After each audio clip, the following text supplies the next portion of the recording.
Hola, bienvenido. Hoy continuamos con la siguiente clase de biología del curso de ingreso a nivel media superior. El tema que vamos a ver hoy es reproducción.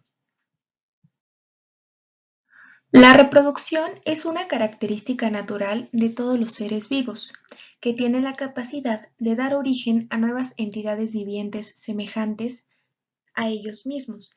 Esto permite la continuidad de las especies.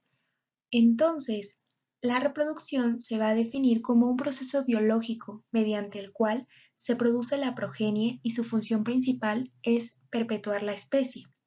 Hay dos formas principales de reproducción.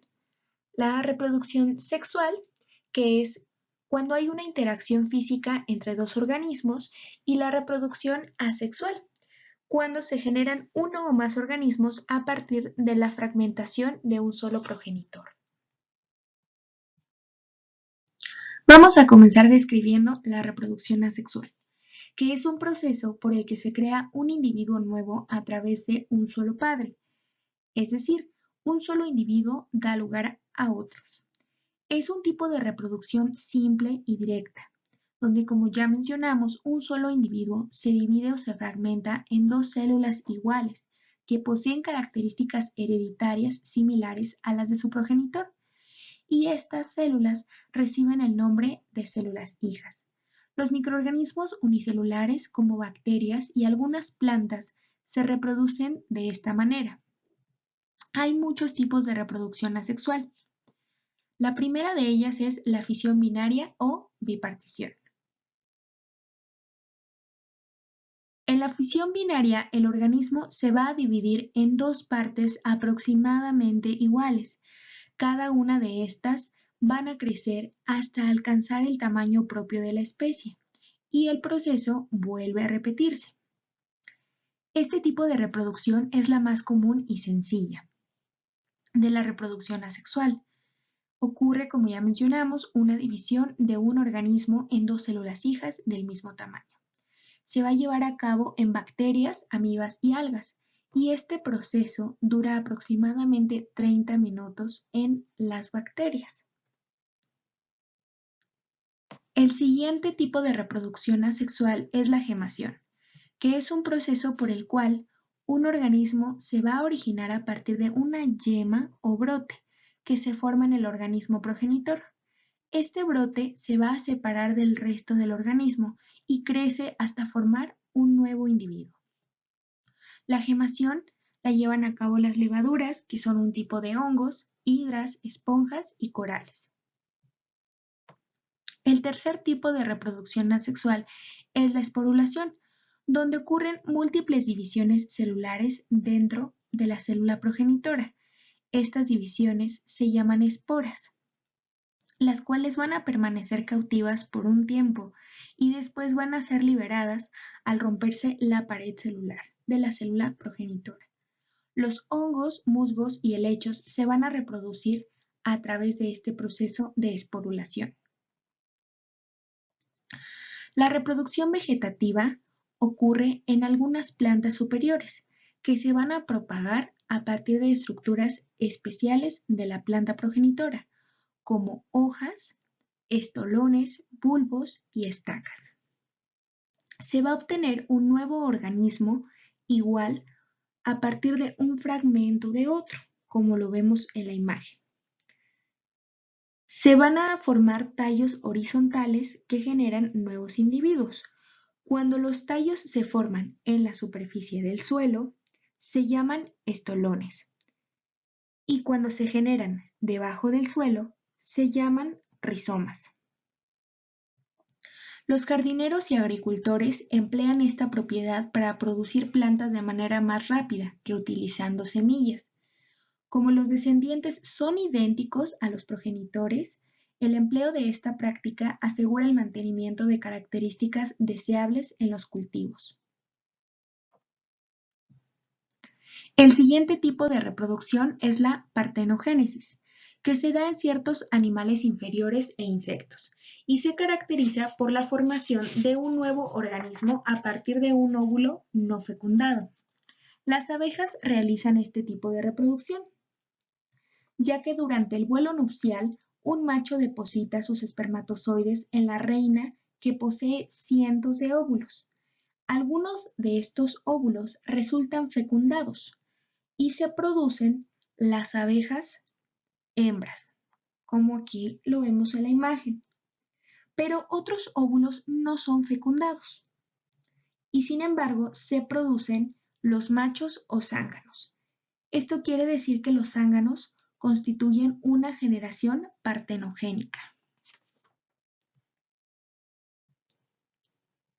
Por último, la división múltiple o fragmentación es la formación de un nuevo organismo a partir de la fragmentación y regeneración de las partes faltantes.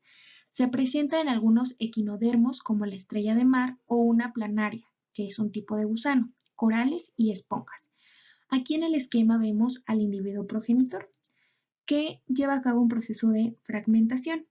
La estrella que perdió este brazo lo va a regenerar, pero de este fragmento que se rompió surge una nueva estrella.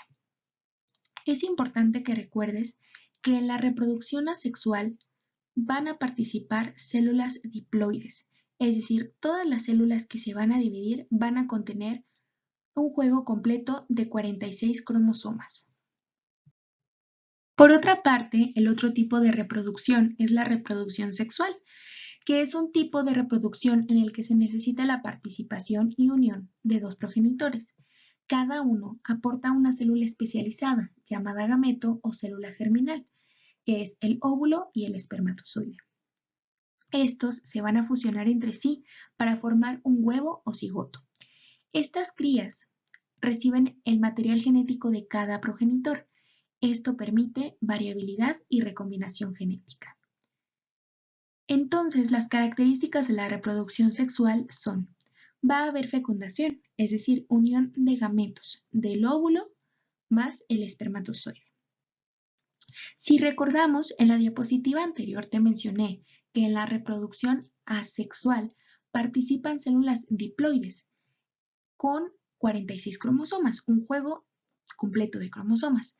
En la reproducción sexual van a participar células haploides, es decir, con la mitad de cromosomas, ya que si el óvulo tiene 23 cromosomas y el espermatozoide 23, se unen para formar una célula diploide de 46. Pero es importante que recuerdes esto. En la reproducción sexual participan células haploides con 23 cromosomas, que contienen la mitad de información genética. En este tipo de reproducción sexual se van a formar pocos descendientes. Es una reproducción más lenta que la reproducción asexual y aquí hay variabilidad y recombinación genética, ya que el óvulo da 23 cromosomas, el espermatozoide da 23, esto permite recombinación y variabilidad y favorece la evolución. Aquí vemos en el esquema cómo el óvulo de la madre proporciona sus 23 cromosomas, los espermatozoides del padre 23 cromosomas y al haber fecundación se va a formar un cigoto de 46 cromosomas que después va a evolucionar hacia un embrión. Por lo tanto, esta tabla es muy importante que la recuerdes porque son las diferencias entre la reproducción sexual y asexual. Recuerda que la reproducción sexual requiere dos progenitores, mientras que la asexual solamente un progenitor. La reproducción sexual ocurre cuando un espermatozoide fecunda un óvulo y la asexual cuando un solo organismo hace una copia exacta de sí mismo. La reproducción sexual es utilizada por animales, como el ser humano, plantas con flores y algunos hongos, y la reproducción asexual lo llevan a cabo bacterias, algunas plantas, hongos y pocos animales como las esponjas. La reproducción sexual presenta una descendencia distinta de los padres, como ya te mencioné, y la asexual una descendencia idéntica al progenitor. Pero la característica más importante que tienes que recordar es que en la reproducción sexual hay variabilidad genética y en la reproducción asexual es rápida, fácil, pero no hay variabilidad genética. Ahora bien, vamos a pasar a definir La reproducción del tipo celular.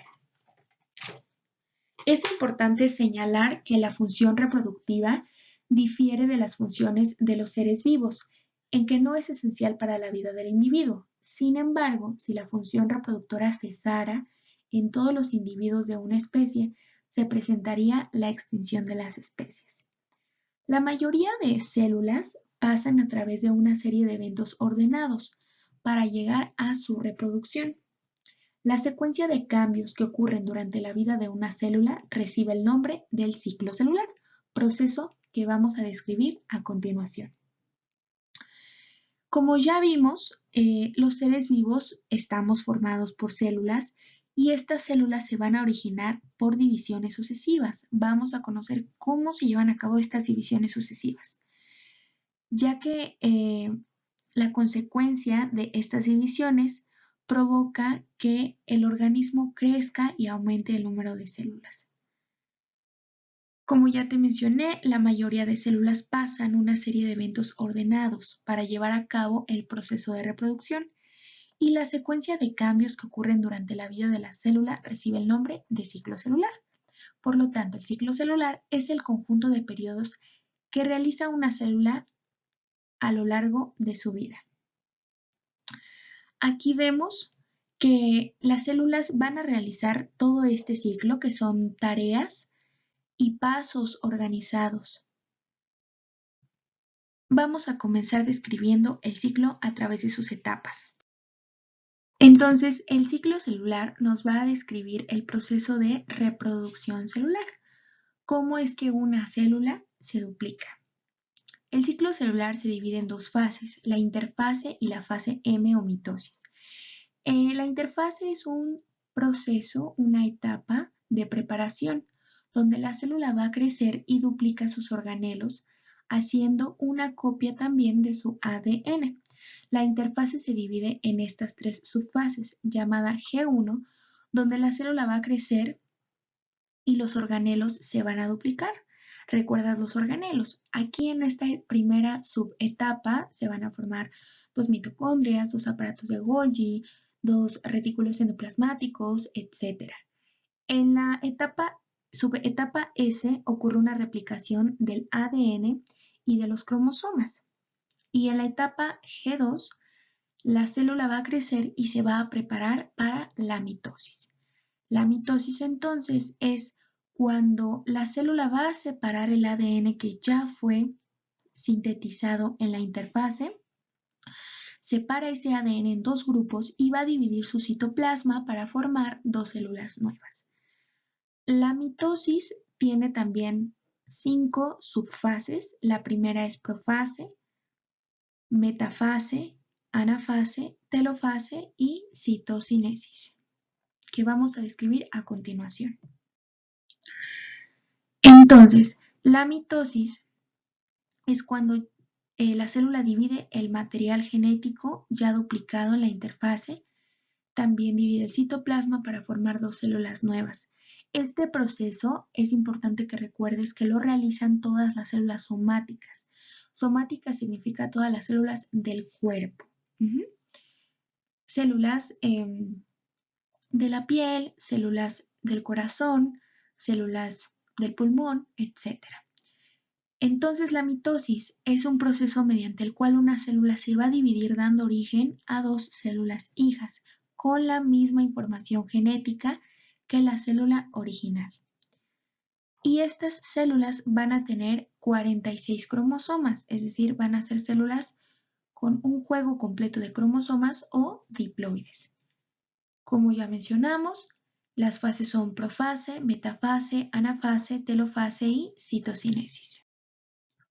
¿Qué ocurre en la profase? Bueno, aquí se van a condensar todo el material genético y la membrana nuclear va a desaparecer y aparecen los centriolos, que se van a dirigir hacia los polos opuestos de la célula, formando así el uso acromático. Aquí en la primera animación podemos ver cómo está la célula y se comienzan a formar los cromosomas.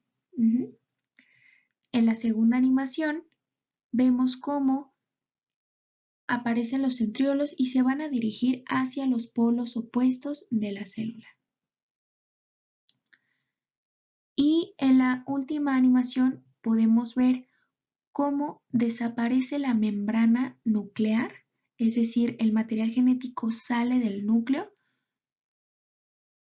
y comienza a ser captado por estos centriolos que nos conducen al siguiente paso. En la metafase hay una alineación de los cromosomas que salieron, ¿recuerdas en el paso anterior? Estos cromosomas se van a alinear, como vemos aquí, en el ecuador del uso mitótico o en la placa metafásica. Es decir, se van a poner todos formaditos, como soldaditos. En la anafase, los cromosomas se van a separar por la mitad en cromátidas hermanas. Inicialmente formaban como una especie de X, pero en este paso esa X se rompe, llamándose ahora cromátidas hermanas, y estas cromátidas hermanas se van a dirigir hacia cada polo a través de un proceso de arrastre de los centriolos y del uso mitótico. Aquí en esta animación es más claro cómo las cromátidas van a ser retraídas poco a poco hacia los polos. En la telofase, los cromosomas que se dirigieron a los polos opuestos se van a reintegrar nuevamente a su membrana nuclear, como lo vemos en la animación. Aparece otra vez la membrana nuclear y los cromosomas vuelven nuevamente a su forma de ADN. Desaparece el uso acromático y se forma el surco telofásico, que es este que vemos aquí, el cual va a promover la separación por completo de las dos células. En la citocinesis es cuando hay un rompimiento total de este surco telofásico que se había formado en la fase anterior y aquí se considera el fin del ciclo celular porque ya se formaron las dos células hijas. Aquí lo vemos, cómo ocurre el rompimiento de las células. Por su parte, la meiosis es otro tipo de división celular, exclusivo de las células sexuales, que dan lugar a 4 células hijas. Si recuerdas, en el proceso anterior la mitosis daba lugar a 2 células hijas. En la meiosis se da lugar a 4. Y estas van a contener la mitad de cromosomas que posee la célula original. Entonces, si la célula original contiene 46, las células hijas van a contener al final 23 cromosomas. Aquí lo explicamos, de una célula diploide que contiene 46 cromosomas, se originan células haploides de 23 cromosomas. Hay una reducción de cromosomas a la mitad. Este proceso se realiza durante la gametogénesis. Esto quiere decir que solamente los espermatozoides y óvulos se forman a partir de un proceso de meiosis. Recuérdalo muy bien. La meiosis se efectúa por medio de dos divisiones nucleares que se llevan a cabo en muy corto tiempo. A estas divisiones se les llama primera, que contiene a la profase 1, metafase 1, anafase 1, telofase 1, y una segunda que es profase 2, metafase 2, anafase 2, telofase 2. Y realmente son las mismas fases que la mitosis, pero es como un proceso doble, porque en la mitosis formábamos 2, aquí vamos a formar 4. Pero lo más importante que tienes que recordar es que la meiosis solo la pueden llevar a cabo células germinales o gametos como espermatozoides y óvulos. ¿Qué es lo que ocurre entonces en la meiosis? En la profase 1, los cromosomas, como ya vimos, se van a condensar y va a comenzar también a formarse el uso acromático entre los centriolos. Se va a romper la membrana nuclear y va a haber un entrecruzamiento. Esto es muy importante que lo recuerdes. Aquí, por ejemplo, en el esquema tenemos cromosomas que están emparejados, pero están entrecruzados. En la metafase 1, estos cromosomas también se van a alinear en la placa metafásica para después, en la anafase 1, hacer un movimiento o una retracción hacia los polos opuestos de las células. Y en la telofase 1, los cromosomas se van a agrupar en polos de la célula y tiene lugar la primera citoquinesis. En la meiosis parte 2 comienza con la profase 2, cuando los cromosomas se van a condensar y comienza a formarse el nuevo uso acromático. Se rompe también la membrana nuclear. En la metafase 2, como ya hemos repetido anteriormente, estos cromosomas se van a enganchar al uso acromático y van a alinearse en la placa metafásica. En la anafase 2 ocurre un proceso de retracción de estos cromosomas hacia los polos opuestos y en la telofase 2 los cromosomas se vuelven a reagrupar en cada célula y da lugar a otra citoquinesis. Entonces aquí vemos cómo los espermatozoides y los óvulos llevan a cabo este proceso de meiosis. Hay una primera división y se efectúa una segunda división. Entonces, propiamente dicho, el proceso de mitosis engloba a la gametogénesis, que es un proceso meiótico, el cual tiene como fin la producción de células sexuales haploides que van a participar en el proceso de reproducción o fecundación, y este proceso ocurre totalmente dentro de las gónadas. Es decir, en los ovarios se van a producir los óvulos y en los testículos se van a producir los espermatozoides. Es importante que recuerdes también esta tabla, que son las diferencias entre la mitosis y la meiosis. La mitosis, recuerda que tiene lugar en todas las células del cuerpo, en células somáticas, mientras que la meiosis es un proceso que ocurre en las células progenitoras de los gametos, en los órganos reproductores, como espermatozoide y óvulo.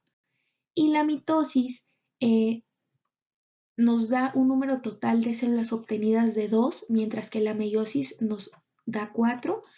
En la mitosis, el número de cromosomas de la célula madre es diploide, en la meiosis también, pero al hacer el proceso, en la mitosis se obtiene igual 2 células diploides con el mismo número de cromosomas, pero en la meiosis se obtienen células haploides, es decir, de la mitad de cromosomas de la célula madre.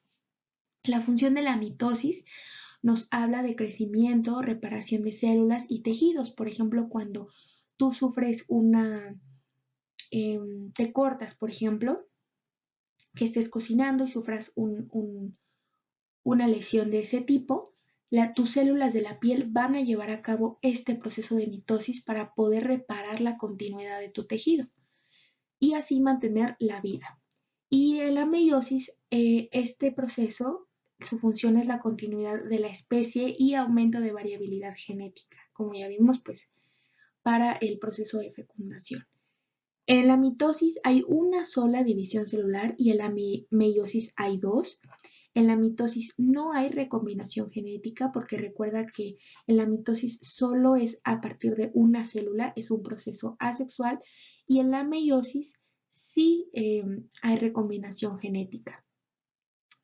Las células obtenidas, como ya vimos, es de todos los tipos celulares y en la meiosis se obtienen únicamente gametos o células sexuales.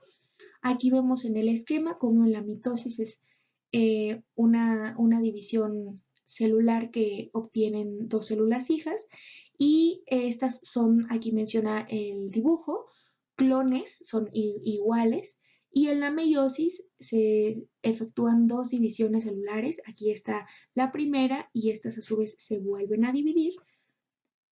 Y recuerda que aquí hay variabilidad genética, es decir, todas son diferentes. Bueno, hasta aquí el tema de hoy. Espero que hayas entendido y si tienes alguna duda, por favor, házmelo saber para poder explicarte un poco más a detalle. Gracias y buen día.